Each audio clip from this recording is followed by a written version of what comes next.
Si ça n'avait pas existé, ça aurait été mieux. Hein. Non, le burn-out à mon âge, de toute façon, c'est terminé. Nous, on est très à l'aise avec la caméra. J'en souffre encore parce que c'est une violence qui est faite. Je l'ai subi ça comme une agression personnelle. Peut-être. Pas de souci, pas de souci. Dommage. Il s'est barré le boug. Ça serait vraiment un gros choc. Au revoir monsieur, merci. Nickel, très bien, bonne journée. Un quatrième confinement. Votez dans les commentaires, oui ou non. Par le simple fait que je ne peux plus bosser parce que je ne vais pas me faire vacciner. Ok. Bah merci beaucoup.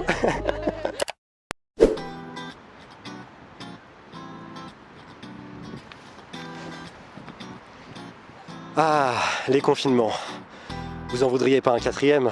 Perso, j'ai eu ma claque. Et c'est justement le ressenti à la question qu'on va poser aux Lyonnais aujourd'hui. Est-ce que la période Covid, de manière générale, a eu un impact sur leur santé mentale? Est-ce qu'ils le ressentent encore aujourd'hui sur leur santé mentale? Je suis pas venue ici pour souffrir, ok? Et éventuellement, qu'est-ce qu'ils ont mis en place pour remédier, pour ne pas sombrer finalement? Parce que beaucoup de personnes nous parlent de ça, beaucoup de personnes ont sombré, que ce soit dans des états de déprime, des troubles psychologiques, et on a peu l'occasion d'en parler aux gens dans la rue. C'est la question que je vais aller poser aujourd'hui aux Lyonnais. C'est l'énième épisode, je sais pas le combien, mais l'énième épisode du Micro Santé. Je suis avec mon fidèle camarade Blas Calvello, dont la chaîne est en description. Et nous allons donc encore une fois à la rencontre des Lyonnais. Et comme d'habitude, nous sommes grave excités.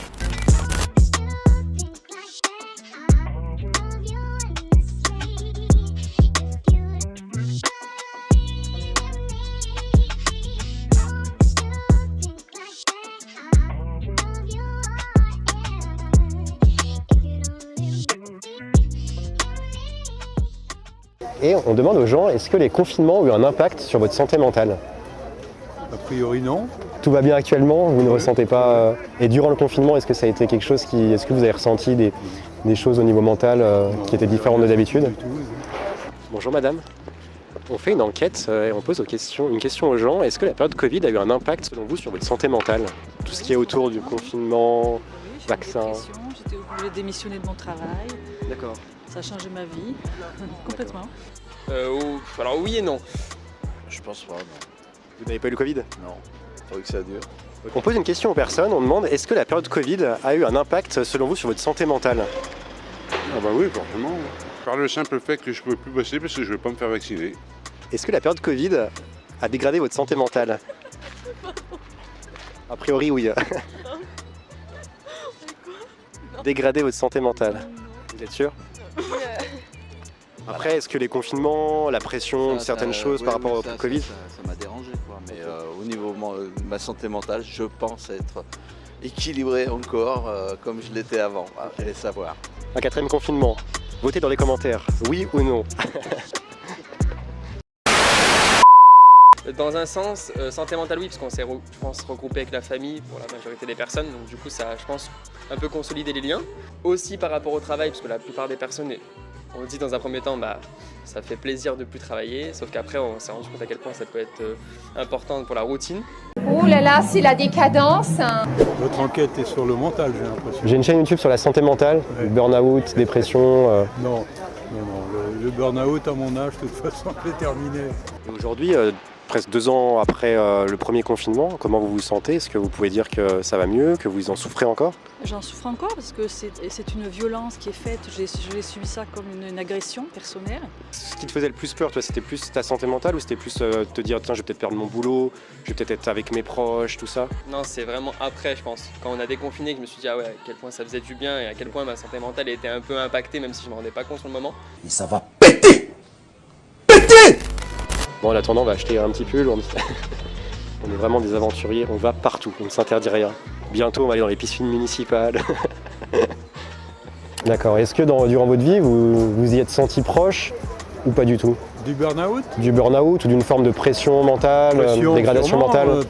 Pression sûrement, mais burn-out tel qu'on le voit maintenant, c'est-à-dire vraiment perdre complètement les pédales, non, ça ne m'est jamais arrivé. Moi je suis musicien. Donc on m'a interdit de faire des concerts, j'avais pas le droit de rien faire, donc par conséquent j'avais plus de vie sociale. Est-ce qu'aujourd'hui vous ressentez encore cet impact ou pour vous c'est fini, c'est une période qui est classée et on passe à autre chose? Personnellement, c'est fini pour moi. Je pense que ouais, il faut vraiment passer à autre chose. C'est vrai que c'était une grosse période longue et super impactante, mais il ne faut pas que ça soit encore devant nous, il faut que ce soit derrière nous. Vas-y, chaud, hein. Par contre, j'ai une envie de pisser, mec. On va où? Combien? Je crois qu'il y a un McDo pas loin. Un McDo? Ouais. Bah, si c'est McDo, autant leur pisser dessus que bouffer chez eux, hein. Qu'est-ce que vous en pensez? Dites-moi dans les commentaires, les gars. Il n'y a pas de tabou ici, on s'en fout. Mais je suis contente d'avoir résisté et d'avoir fait ce que je pensais juste.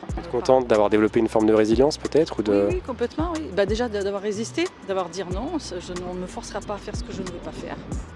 Donc je suis fière d'avoir résisté, même si j'ai une période, alors j'ai fait une dépression, ça n'a pas duré 1 an, hein. 4 mois.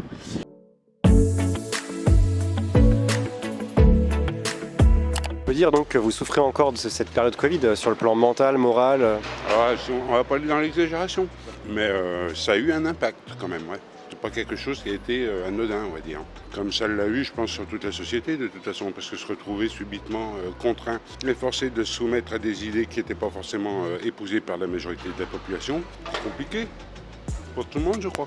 Mais le plus gros impact, c'est que l'ensemble, la majorité de la société a cautionné ce système ségrégationniste. Vous voyez, c'est plutôt ça qui m'a touchée plus que la pandémie en elle-même. Puisque vous n'êtes plus bienvenu nulle part, il faut montrer patte blanche à chaque fois. C'est honteux! Est-ce que vous pensez que c'est plus un problème d'époque ou un problème de personnes, que les personnes arrivent moins à gérer aujourd'hui la pression, ou que c'est plutôt l'époque qui fait que les gens sont plus pressés par leur travail, par l'environnement ambiant? En tout cas, on en parle beaucoup plus maintenant qu'on en parlait avant. Maintenant, est-ce que c'est réel par rapport à la période que nous vivons? Je pense que c'est plus trépidant, mais enfin, ça dépend des gens, hein. Il y en a qui sont très sensibles et d'autres sur lesquels ça fait rien, hein. Pour sortir de la dépression, on apprend à dire non, c'est ça, concrètement? Oui, j'avais déjà dit non, hein. J'ai quand même un petit peu, parce que bon, j'ai quand même 61 ans, j'ai quand même un petit vécu. Mais oui, il faut apprendre à dire non. C'est ce que je dirais aux jeunes, ne pas avoir peur. Okay. Et une fois qu'on l'a fait, ben, on se sent beaucoup plus fort. De retour dans le game, on est chaud les amis. Nous on est très à l'aise avec la caméra. Et ça, la liberté n'a pas de prix, hein. C'est là où on s'en rend compte. C'est là où je me suis rendu compte que ma liberté n'avait pas de prix par rapport aux personnes que je connais qui ont été obligées de céder contre leur volonté, vous voyez. C'est énorme ça, hein. C'est une leçon de vie, c'est énorme, hein. Je me dois de remercier en priorité mon ami Blas Calvello. Grâce à lui, la réalisation de ces micro-trottoirs sont possibles. Je t'invite par ailleurs à aller voir sa chaîne YouTube en actualité avec la philosophie et l'actualité politique.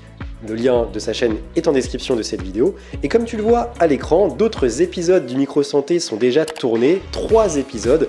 Donc c'est à toi de me dire dans les commentaires si tu souhaites voir ce format se pérenniser sur Terra Bien-être. J'attends ton retour et ton avis.